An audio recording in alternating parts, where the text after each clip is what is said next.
शिव बाबा याद है ना। ओम शांति। सुनते हैं 7 जनवरी 77 के अव्यक्त बाप दादा के मधुर महावाक्य। मुरली का टाइटल है विश्व कल्याणकारी कैसे बने। फर्स्ट बाबा ने कहा कर्मातीत स्टेज समीप आने की निशानी क्या है। नेक्स्ट इसमें बाबा ने साइलेंस की स्टेज द्वारा क्या क्या सर्विस कर सकते हो। तीसरा बाबा जितना आत्माएं आप इष्ट देव का आवाहन कर रहे हैं आप कम कर रहे हैं क्यों। और लास्ट बाबा ने विनाश का नगाड़ा कब बजेगा। तो सुनते हैं विश्व कल्याणकारी कैसे बने। 7 जनवरी 77 की मुरली। विश्व कल्याणकारी शिव बाबा अपने बच्चों को भी आप समान विश्व कल्याणकारी स्थिति में स्थित होने की विधि बताते हुए बोले। क्या बोले अब सुनो। सभी आवाज से परे अपने शांत स्वरूप स्थिति में स्थित रहने का अनुभव बहुत समय कर सकते हो। जब बाप दादा आते थे ना और ये वाक्य बोलते थे बाबा इतना पहले तो 10 मिनट बाबा दृष्टि देते रहते थे। जिन्होंने देखा होगा मिलन 20,000 आत्माएं पिन ड्रॉप साइलेंस एकदम गहन शांति में बाबा ले जाता था। शांति की सागर की लहरें और सब डीप साइलेंस हो जाता। और फिर बाबा जब बोलते थे आवाज से परेशान से एकदम स्थित हो जाता। वंडरफुल वो मिलन की घड़ियां भुलाई नहीं जा सकती। सभी आवाज से परे अपने शांत स्वरूप स्थिति में स्थित रहने का अनुभव बहुत समय कर सकते हो। आवाज में आने का अनुभव ज्यादा कर सकते हो। आवाज से परे रहने का अनुभव ज़्यादा समय कर सकते हो। 2 आत्माएं मुझे याद हैं। एक चंद्रबाबू नायडू वो चीफ मिनिस्टर थे उस आंध्र प्रदेश के। बाबा मिलन में एक बार अलाउ किया गया शिवरात्रि पे। जब बाबा आए और 20-15 मिनट दृष्टि देते रहे सब साइलेंस जरा भी चुरपुर नहीं। इतना प्रभावित हुआ कि विश्व में आज तक ऐसी सभा डीप साइलेंस की मैंने नहीं देखी। और अनाउंस करके गया जैसे यहाँ ज्ञान सरोवर माउंट आबू बनाए ऐसे ही मैं हैदराबाद में बनाऊंगा। तो जाते ही फिर 34 एकड़ ज़मीन अलॉट किया और वहाँ पर इतना वीआईपी एरिया में इतनी बड़ी ज़मीन दिया और वहाँ शांति सरोवर वैसा ही माउंट आबू की तरह बनाया और फिर इनॉग्रेशन किया।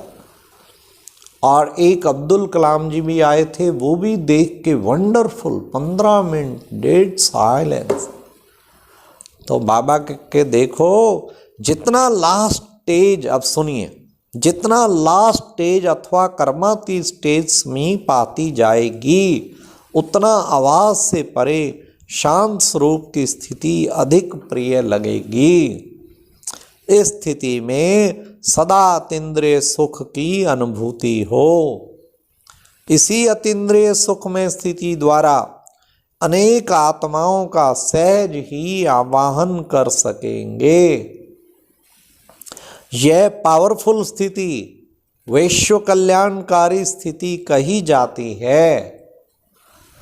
जैसे आजकल साइंस के साधनों द्वारा सब चीजें समीप अनुभव होती जाती हैं। दूर की आवाज टेलीफोन के साधन द्वारा समीप सुनने में आते हैं और टीवी द्वारा दूर का दृश्य समीप दिखाई देता है।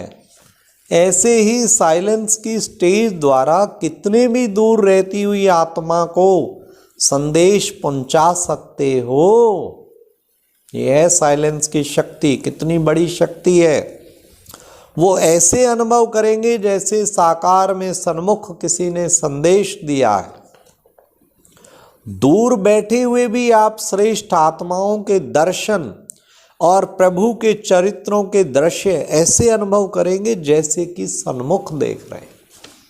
मम्मा बाबा की ये स्टेज थी। बाबा सूक्ष्म रूप से, बाबा बैठे बैठे देखो मेरे बच्चे अमृतसर के बच्चे, देखो मेरे बच्चे पटना के बच्चे, देखो मेरे विलायत के बच्चे। बाबा की बुद्धि सारे विश्व का चक्कर काटती रहती थी और बाबा सकाश देता था। और कितने विदेशी बच्चे कहते इनको तो हमने देखा है, ये तो हमारे सपने में आया था। कोई कहता मैंने प्रैक्टिकल साक्षात्कार किया था। तो देखो बाबा ने सूक्ष्म सेवा। तो प्रभु के चरित्रों के दृश्य ऐसे अनुभव करेंगे जैसे कि सन्मुख देख रहे हैं। संकल्प के द्वारा दिखाई देगा, अर्थात आवाज से परे संकल्प की सिद्धि का पार्ट बजाएंगे। लेकिन इस सिद्धि की विधि ज्यादा से ज्यादा अपने शांत स्वरूप में स्थित होना है। इसलिए कहा जाता साइलेंस इज गोल्ड। यही गोल्डन एज स्टेज कही जाती है। मतलब एकदम डीप साइलेंस में बार बार उस साइलेंस की स्थिति का अनुभव करो। जो ये बाबा ने आदि में भी साक्षात्कार कराए, तो अंत में बाबा कहते मेरे संपन्न बच्चे सभी साक्षात्कार मूर्त बन जाएंगे और दुनिया में धूम मच जाएगी। लेकिन ये तभी हो पाएगा जब हम डीप साइलेंस का अनुभव करेंगे। इस स्टेज पर स्थित रहने से कम खर्च वाला नशीन होगा, कम खर्च वाला नशीन बनेंगे। अब कौन कौन सी बातों में कम खर्च, वो भी सुन लो। समय रूपी खजाना, एनर्जी का खजाना और स्थूल खजाना में कम खर्च वाला नशीन हो जाएंगे। स्थूल खजाने में भी कमी, कम से कम खर्च करना है। एनर्जी का खजाना, एनर्जी में भी कम, और समय रूपी खजाना, सब में। इसके लिए एक शब्द याद रखो, वह कौन सा है? बैलेंस। हर कर्म में, हर संकल्प और बोल, संबंध व संपर्क में बैलेंस हो। तो बोल, कर्म, संकल्प, संबंध व संपर्क साधारण की बजाय अलौकिक दिखाई देगा, अर्थात चमत्कारी दिखाई देगा। हर एक के मुख से, मन से यही आवाज निकलेगा कि यह तो चमत्कार है, यह तो चमत्कार है। समय के प्रमाण, स्वयं के पुरुषार्थ की स्पीड और विश्व सेवा की स्पीड तीव्र गति की चाहिए, तब विश्व कल्याणकारी बन सकेंगे। विश्व की अधिकतर आत्माएं बाप की और आप इष्ट देवताओं की प्रत्यक्षता का आवाहन ज्यादा कर रही हैं। और अब सुनो, इष्ट देव उनका आवाहन कम कर रहे हैं। रिजल्ट सुन लो, वो अधिक कर रही हैं। विश्व की आत्माएं बाबा की भी और आप इष्ट आत्माओं का आवाहन, लेकिन इष्ट देव उनका कम कर रहे हैं। इसका कारण क्या है? अब सुन लो कारण, बड़े ध्यान से, फिर निवारण भी करना। अपने हद के स्वभाव, संस्कारों की प्रवृत्ति में बहुत समय लगा देते हो। जैसे अज्ञानी आत्माओं को ज्ञान सुनने की फुर्सत नहीं, वैसे बहुत से ब्राह्मणों को भी इस पावरफुल स्टेज पर स्थित होने की फुर्सत ही नहीं मिलती है। इसलिए ज्वाला रूप बनने की आवश्यकता है। हाँ, इस पावरफुल स्टेज पे टिकने की फुर्सत नहीं है। वो तो बस हद के संस्कारों में टाइम वेस्ट करते हैं। तो फिर कैसे आप इष्ट देव जो आवाहन कर रहे हैं उनको साक्षात्कार कराएंगे? बाप दादा हर एक की प्रवृत्ति को देख के मुस्कुराते रहते हैं कि कैसे टू मच बिजी हो गए हैं।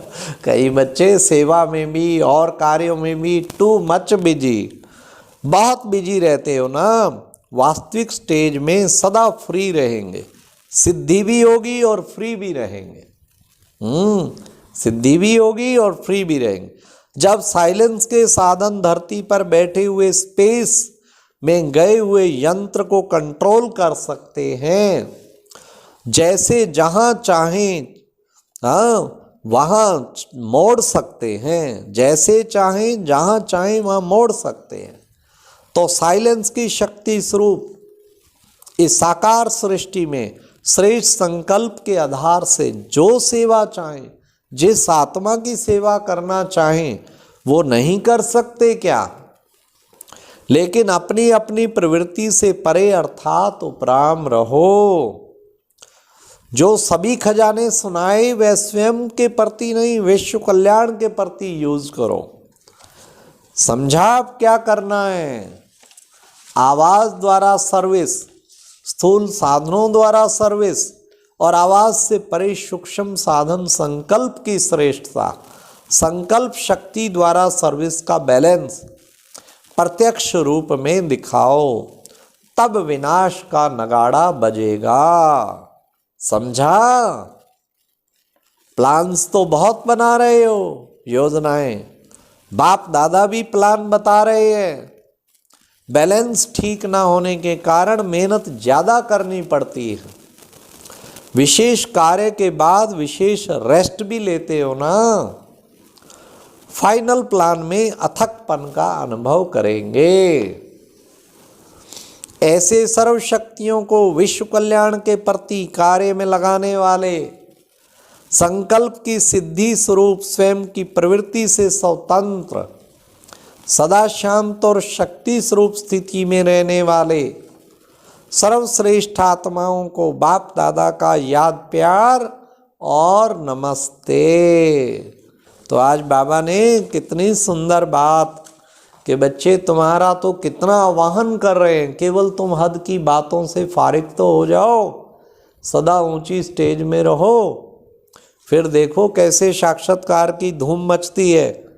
और कम खर्च, फिर बालानशीन की बात प्यारे बाबा ने बताई, और साथ साथ साइलेंस की शक्ति द्वारा कितना भी संदेश सबको पहुंचा सकते हो। अच्छा, ओम शांति। और अब यह एक बहुत अच्छी वीडियो भी जरूर देखें।